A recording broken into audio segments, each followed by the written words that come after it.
విశ్వపతి గారు రచించిన శ్రీకృష్ణ దర్శనం. పదండి పదండి బృందావనానికి వెళ్ళిపోదాం.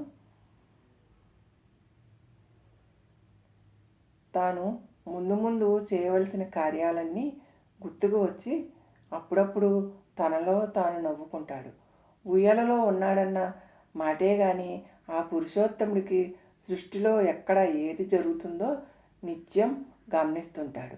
అందుకే తనలో తాను నవ్వుకుంటూ ఉంటాడు. పిల్లవాడు ఇలా నవ్వడం చూసిన యశోదమ్మ గోపికలతో, అమ్మలారా, ఈ పిల్లవాడికి చూడండి ఎంత విచిత్రమో, ఏవో క్రితం జన్మల విశేషాలు గుర్తొచ్చి ఇలా నవ్వుతున్నట్లున్నాడు అని చెప్తుంది.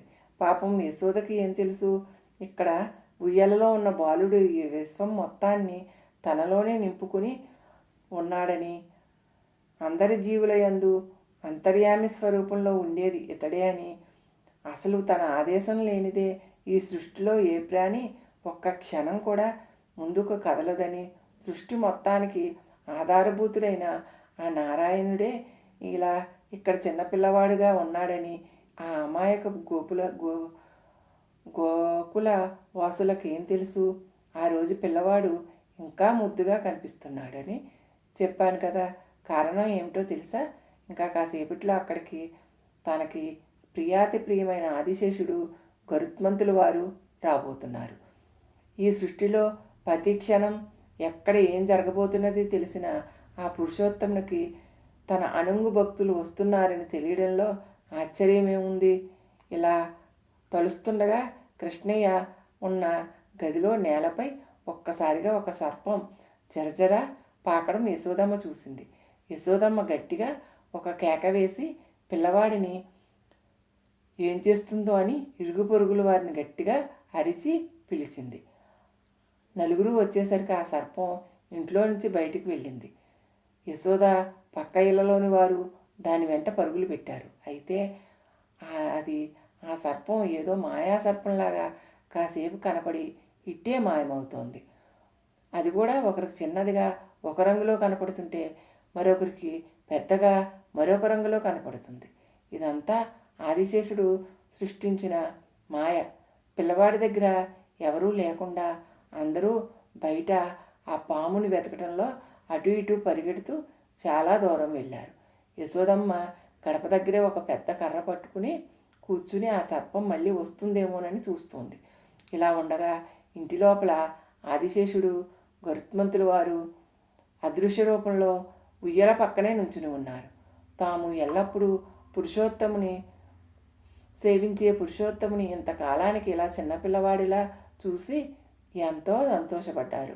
ఆహా, మా స్వామి ఎంత అందంగా ఉన్నాడో, సృష్టిలో ఉన్న అందం అంతా నీదే కదయ్యా, ఈ గోకులవాసులు చేసుకున్న అదృష్టం ఎంత గొప్పది. నిన్ను ఇలా ముగ్ధ మనోహరి రూపంలో చూస్తుంటే మాకు తిరిగి వెలబుద్ధి కావడం లేదు. నిన్ను అలా చూస్తూ, నీ ముచ్చట్లు చూస్తూ, నీ లీలలు చూస్తూ ఇలా నీతోనే ఉండిపోవాలనిపిస్తుంది అని అనుకుంటున్నారు. ఆ స్వామితో అదే మాట చెప్పారు. చిన్ని కన్నయ్య వీరి రాకను, వీరి ఆలోచనలను చూసి ఎంతో ఆనందించాడు. ఒక్కసారి ఆ అద్భుత అదృశ్యం చూడండి. దేవతా రూపాలతో అదృశ్య రూపాలలో ఆ చిన్ని బాలుని పక్కనే నుంచుని ఉన్న ఆదిశేషుని గరుత్మంతుల వారిని దర్శించిన మన జన్మ ధన్యం కదా.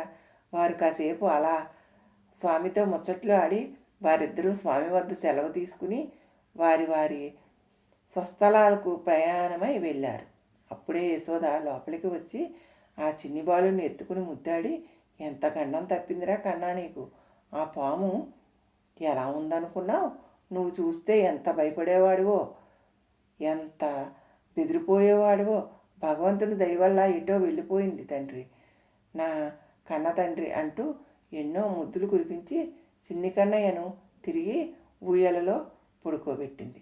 ఇదంతా గమనించిన మన చిన్ని కృష్ణయ్య, మన కొంటి కృష్ణయ్య చిరునవ్వులు నవ్వుతూ మధ్యలో భయం నటిస్తున్నాడు. నటన సూత్రధారికి ఈ చిన్ని నటన ఏపాటిది, ఆహా, నీ అద్భుత లీలలతో మా అందరినీ ఎంత తన్మయత్వంలో పడేస్తున్నావు తండ్రి. విచిత్రం ఏమిటంటే నీ మాయలు కూడా ఎంతో ఆనందంగా ఉంటాయి, ఎంతో అద్భుతంగా ఉంటాయి తండ్రి. సర్వం శ్రీకృష్ణార్పణమస్తు.